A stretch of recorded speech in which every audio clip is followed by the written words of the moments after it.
Welcome to another episode of Shine on Oklahoma Music. We're lucky to have with us today Wade Hayes, the pride and joy of Bethel Acres, Oklahoma. That's right, Bethel Acres. You're a Hall of Famer, rightfully so. I am, and very, very thankful for that opportunity, and really was mind blown when that whole thing came about in the invitation, and just very thankful.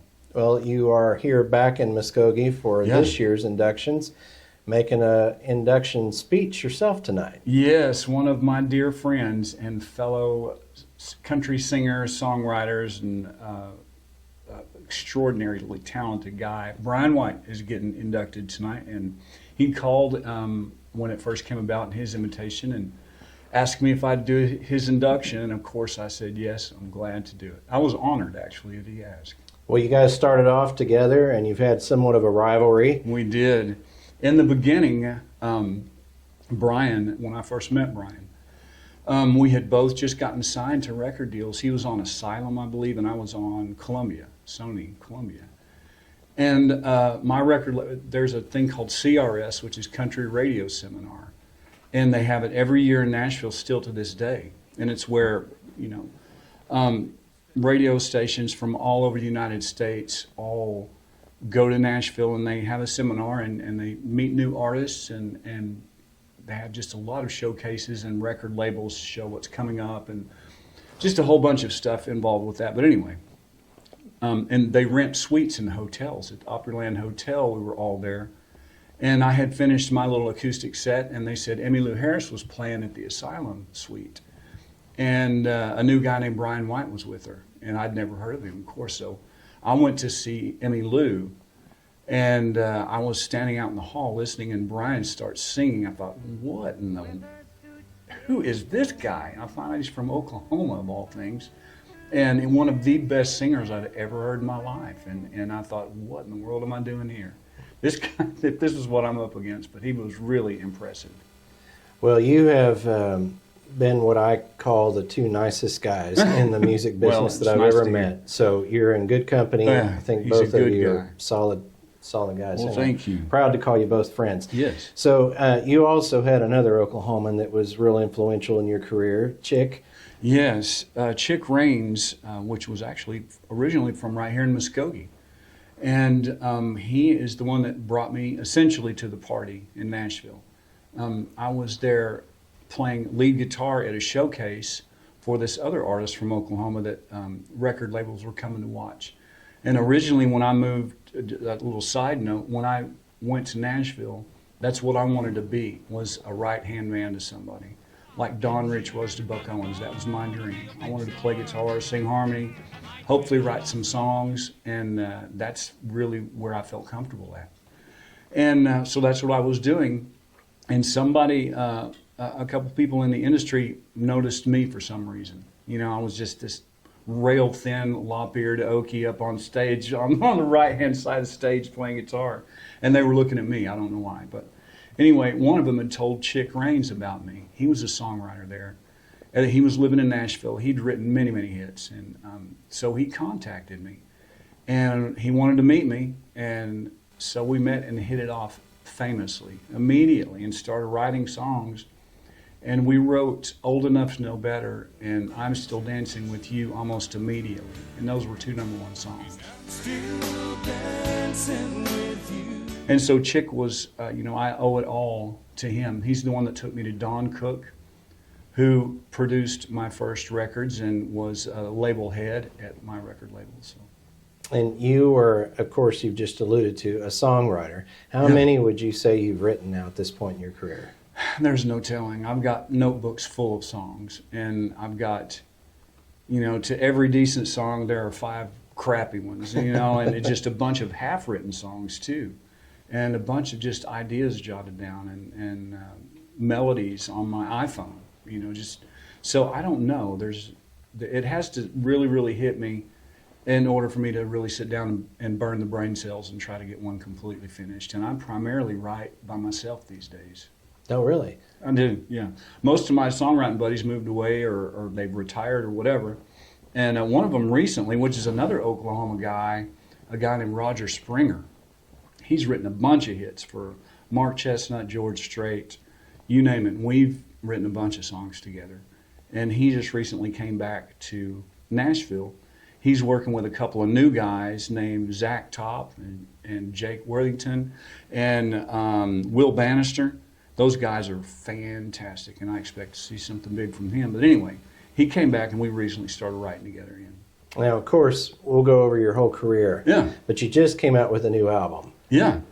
And I wanted to talk about that, and then it'll segue into something else here in a second. Great. But kick us off with your brand new release. Well, the new album is called Old Country Still Rocks. And that is something I heard somebody say, and I thought, that's a song title if I've ever heard one. So I went home and wrote the song. And I'd always wanted to do a covers record. And I thought, what better way to do it than this, just to prove my point that old country does indeed still rock. And so that's the only original tune on the record. The rest are covers. It's all to me that matters. And there are some obscure songs on there, some well-known songs on there. And it's just stuff that really, really shaped me and who I am musically. And that's where I wanted to go with it. Yeah. So you've had some heroes. Yes. And unlike a lot of people, maybe, you actually got to meet them and in some cases work with them. I have. I've gotten to work with and meet most all of my big guys. And that was, originally there was Willie Nelson, Merle Haggard, Waylon Jennings, Gary Stewart, Gene Watson. Those were probably the most influential guys in my life. And I've gotten to work with all of them and hang around with all of them. And they, most all of them have been just amazing to me, just make you feel special when they talk to you and make you feel like you're the only person in the room. And so talk about working with Waylon Jennings. And that was one of the biggest thrills of my life. I got to spend some time with him, and he told me his mother almost named him Wade. He liked me immediately for some reason because of that. And he asked me to come play guitar on this obscure thing he did for NASCAR, a NASCAR album that my record label put out. And so I went, and I was too scared to make a C chord, much less pick. And I really did, I'm sad to say, I did a horrible job on that. I was just too flustered to play. And because I was sitting there, and Waylon Jennings is at the control board, saying, try this again. And it was too much for a young man like me to take. But I was very thankful for the opportunity, and I loved him. He was a very nice man. Now that's that song, I Can Run with the Big Dogs. That's it, yeah.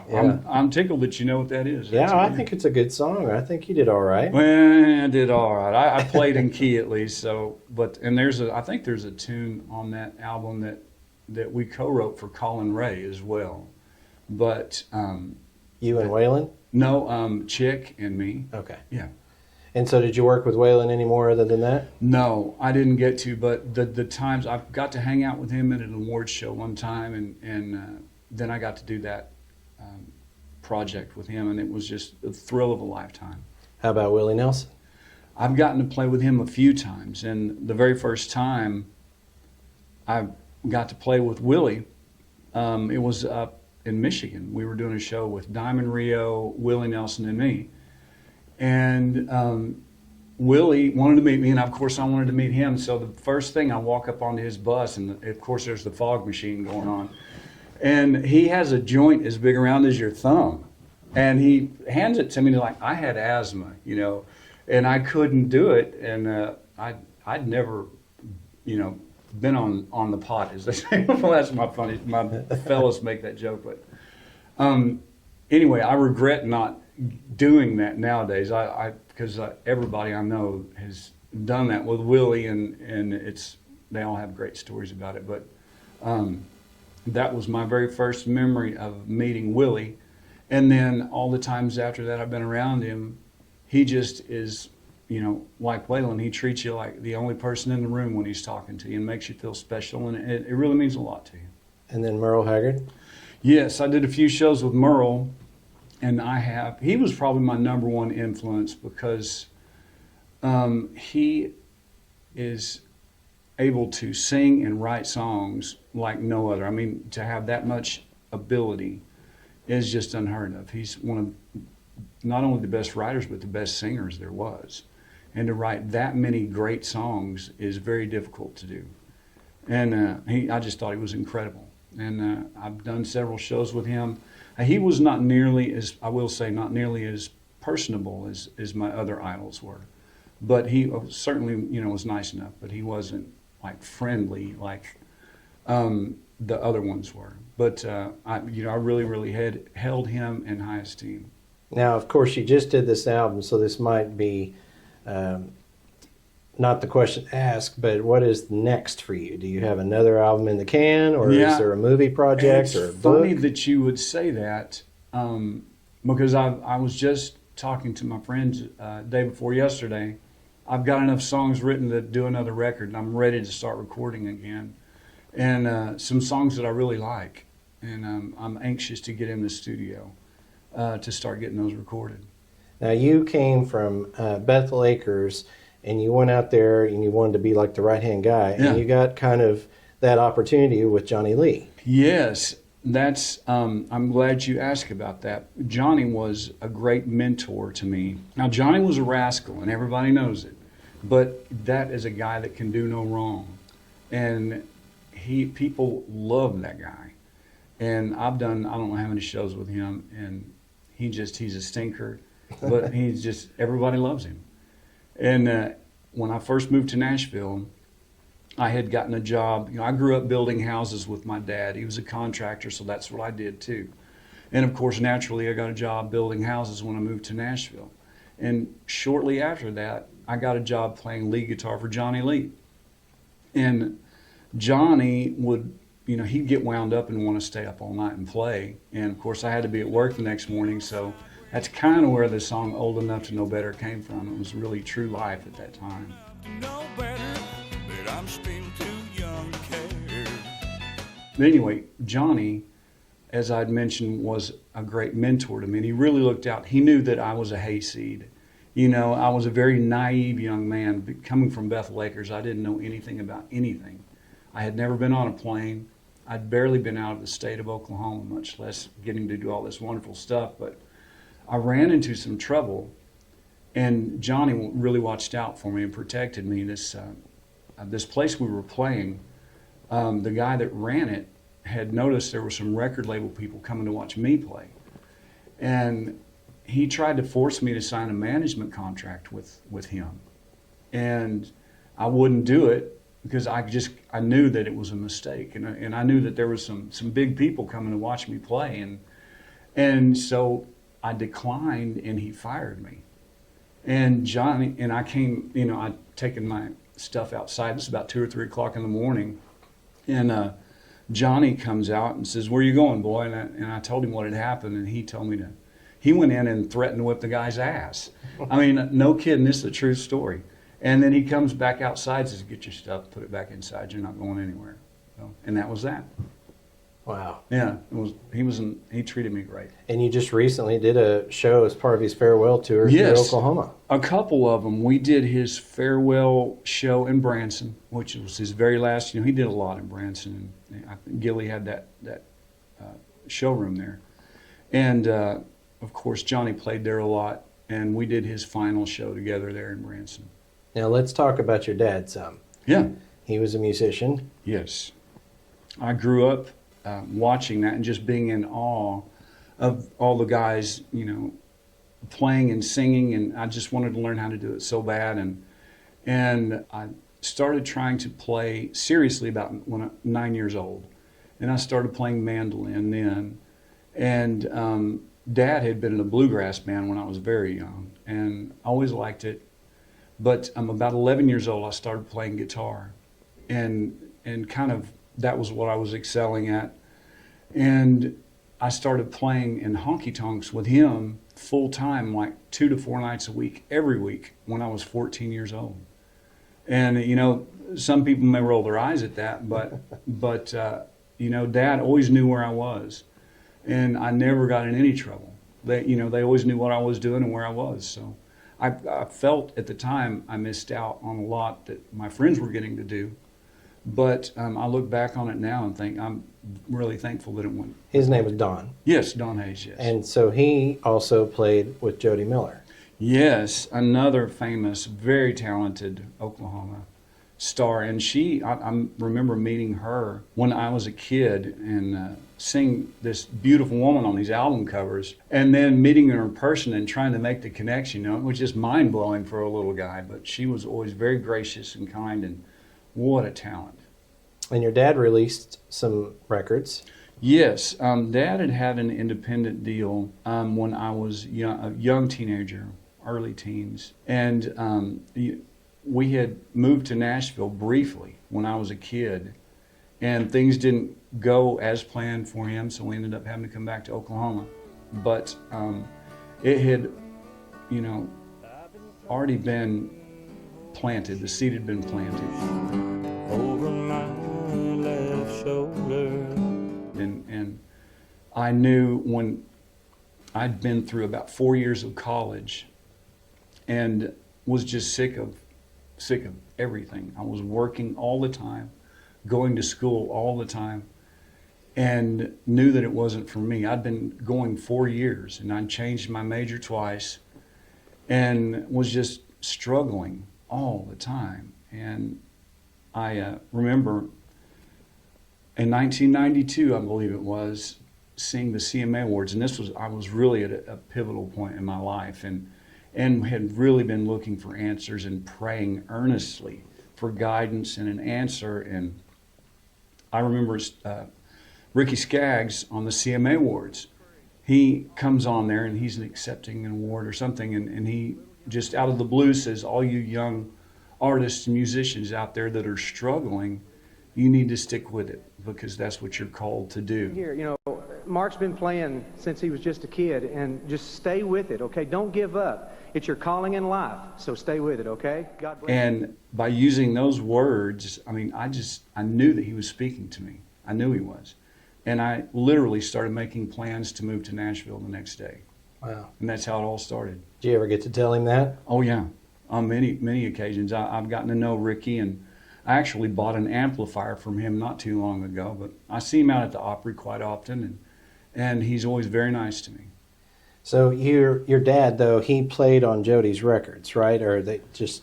I don't know that he played on them. I know that he and Jody were very good friends, and she was instrumental in him getting some connections in Nashville. Okay, well, that's cool. Yeah.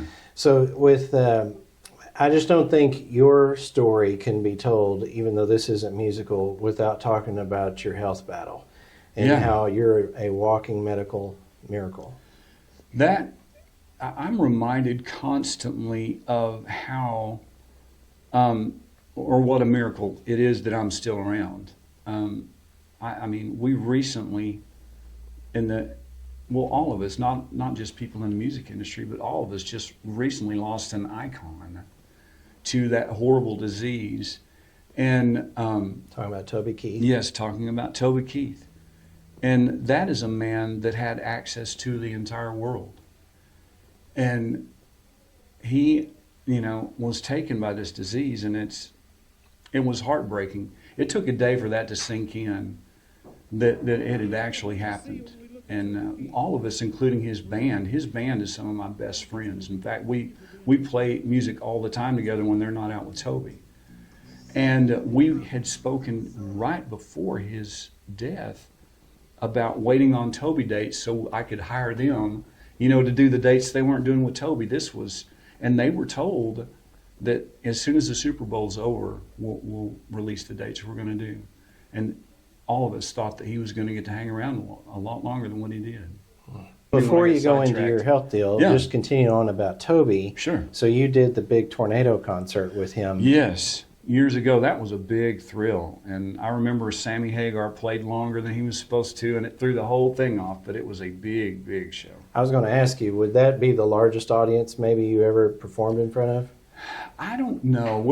There are some like Country Thunder and stuff like that, big country music festivals, and there'll be 40,000, 50,000 people out there. Because, that was with Garth Brooks. Yeah, Garth and Tricia was there, Willie. Mel Tillis. Yeah. John Anderson. It was just a bunch. And so going in from that, Yeah. you're getting ready to come back and play with Lake Shelton. Oh, yes. For a major event here in Tulsa. Yes, all for the hall at the Bach Center. Is that how you say it? Be okay. You'll be okay. Mm-hmm. Yeah, I really was honored that Blake had asked me to do that, and I was tickled to death. He's a nice guy. He wanted me to go do a show with them last summer out west, and it was a blast. And people, that's another guy. People love that guy. And I mean, I do too. What's not to love? He's hilarious. He's a great singer, has great songs. You know, he's just a huge star. Mm-hmm. And tickled to death to get to go do this with him. Vince Gill was just added to that list as well. And I think Toby was on that originally. Oh, was he really? Oh, wow. Yeah. Well, thanks for what you're doing for the Hall of Fame. Glad to do that. Let's talk about your personal health journey there, because I think it's just such an inspirational story. We did get sidetracked there. Sorry about that. But oh, you're good. In 2011, I was still playing quite a bit, and I had been having some small issues, just discomfort, abdominal discomfort, and I was getting ready to go do a show in Houston, just a solo acoustic show, kind of a singer-songwriter thing, and the next morning I was going to fly out early. And that evening I remember just feeling like I'd been stabbed in the abdomen, and I couldn't straighten up. It hurt so bad. It was one of the worst pains I've ever experienced. I knew something bad was wrong, and so I really didn't. I lived by myself. I didn't know what to do, so I ended up taking some aspirin and going to bed, which is the worst thing I could have done. But anyway, I went ahead and went to Houston and did the show. And I came back and scheduled an appointment to see a doctor. And I remember going, and they had recommended, I told them the symptoms, everything was going on. They recommended to get a colonoscopy. And I did, and I'll never forget, I went back for the follow-up, and the long face on the doctor, I knew something was wrong. And he said, Mr. Hayes, I'm sorry to tell you, you have cancer, and we need to do some more tests and see exactly what's going on. He said, you have a tumor about the size of an orange in your large intestine. So come to find out, I not only had that, but it had spread to my lymph nodes, my diaphragm, most of my liver, my gallbladder, and that was just initially what all they saw. So I didn't know that this part of the story, I didn't know until fairly recently that I had cancer so bad that they were just going to put me on comfort care. And nobody expected me to make it. You don't come back from it when you have it that bad. And so Kix Brooks, the group Brooks and Dunn, a friend of all of ours, and he'd heard that I was sick, and he got me into Vanderbilt there in Nashville. And I met a man named Dr. Jordan Berlin. He's an oncologist there, a brilliant guy. And he presented my case to Vanderbilt, and they were going to put me on comfort care. They said, he's got it too bad. And he wanted to try something, and he talked them in. He literally talked them into saving my life because they weren't going to. And he wanted to try this surgery, and aggressive surgery. And they did. They took most of my liver out, over 20 inches of my large intestine, part of my diaphragm, my gallbladder, a bunch of lymph nodes, and I forget what else. And then aggressive chemotherapy after that. And I'd made it through that surgery, and almost exactly a year later, it came back again. And that's when you have stage 4, that just simply means it's metastasized or spread throughout your body. It's become mobile. And so, and when you have stage 4, the reason that it's so hard because it becomes mobile, and it's everywhere. And it came back. So I got to repeat the process. This time it was in my lymph nodes near the original cancer site. And so I had to do chemo, like a guinea pig chemotherapy for before the surgery.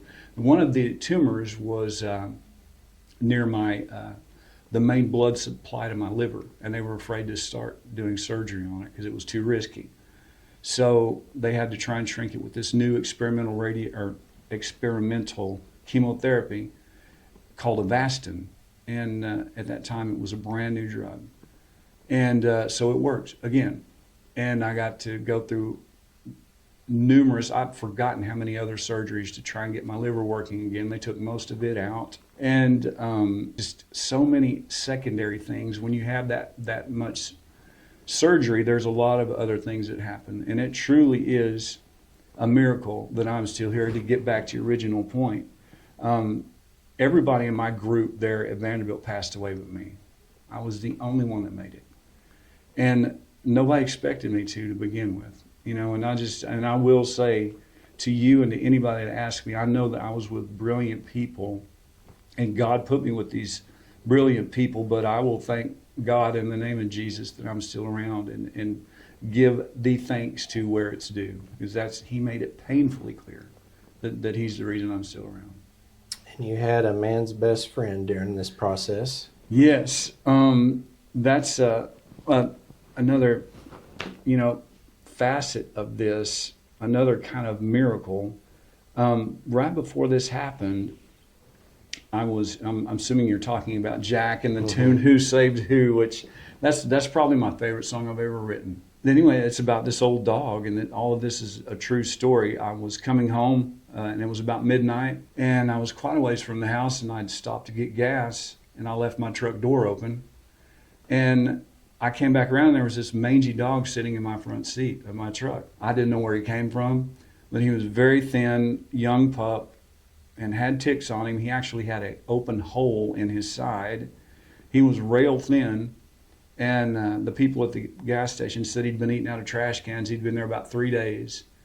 So I took that dog home, got him nursed back to health, and he turned out to be just an incredible friend.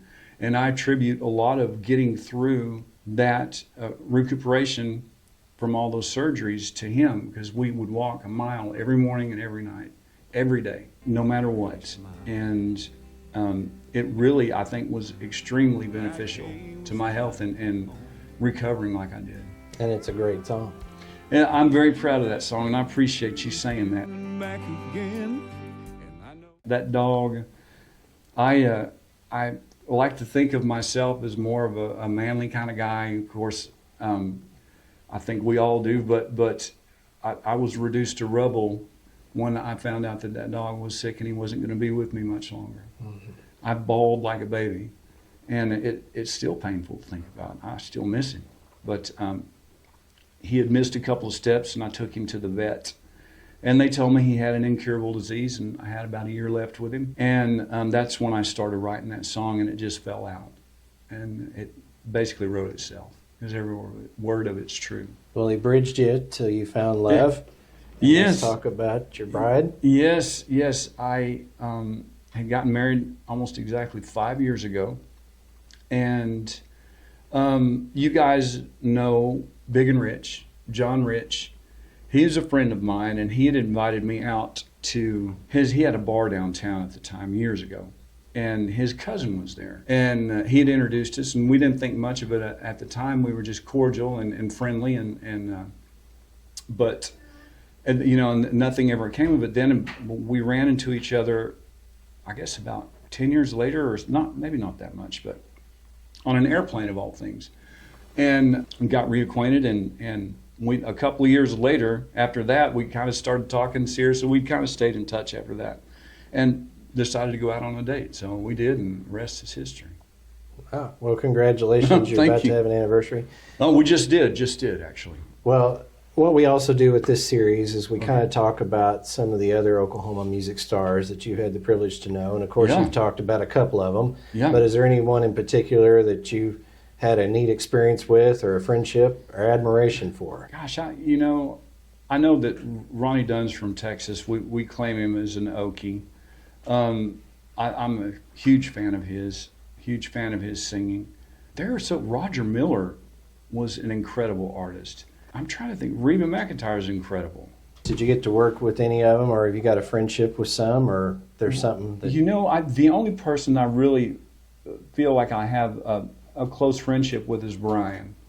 And, he and I have known each other an awfully long time, and I am really, really happy with him. He is singing so well these days, and just and he's got this incredible family, and he's got these handsome, healthy sons. He's a very fortunate guy.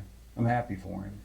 Well, in wrapping up, you're a Hall of Famer, and you're doing this for him tonight. But if you had a point of reflection and you're looking back on your career and your life, since this is done for the Oklahoma History Center, how would you like to be remembered? Gosh, that's a tough one. I think I would like to be remembered as a good friend, somebody that you can count on.